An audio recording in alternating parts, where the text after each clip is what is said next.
I am here because your cause is right, and because your cause is just, and because it's just bloody common sense what you advocate and what you're doing here. And I'm also here because of one man who's to my right, and that is Philip Nitschke.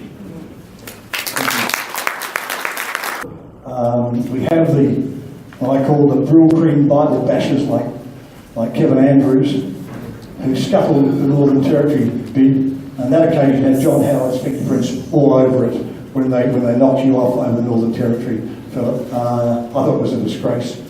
And I've felt this view for a long, long time. It was reinforced when 20 years ago I sat by my own mother's bedside and watched her die, and I'd not long been back from Ethiopia from covering the famine there, and I saw my own mother lying in a bed, looking like a Biafran, weighing about 30 kilos, and I thought to myself, if that was a dog there, not my mother, and the RSPCA knocked on the door, I'll be arrested for cruelty to animals. And that's the truth. And the irony of it is, as you walked in here today, as you all walked here today, you passed a lady on the steps with balloons and a dog with a ribbon around its neck. I want to cross your minds that that dog is the only creature at this meeting who can legally achieve what we want to achieve. One four-legged one out of all these two-legged ones, and that dog's the only one that can get there. Thank you very much for that. That was. I think it puts things into the perspective that one needs as we go down another one of these rather desultory election paths. I mean, we've done this before, but never with our own parties. So we set out along that path, knowing that perhaps with our numbers being small, as we've just formed as a new political party, perhaps the chances of someone being elected are not particularly high.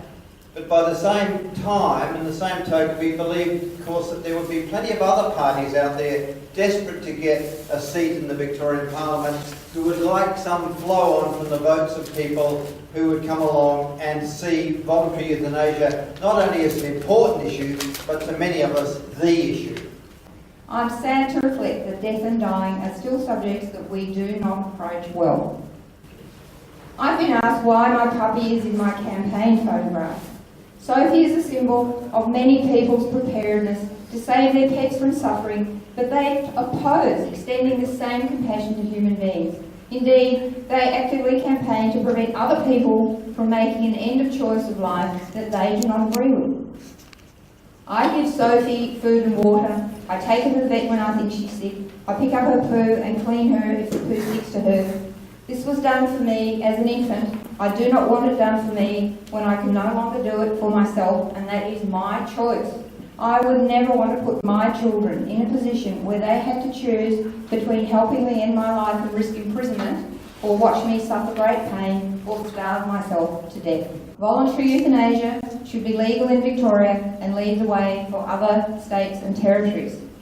If I am elected, what do I want to achieve during my 4-year term? I want to be instrumental in making sure that voluntary euthanasia is referred to the Victorian Law Reform Commission.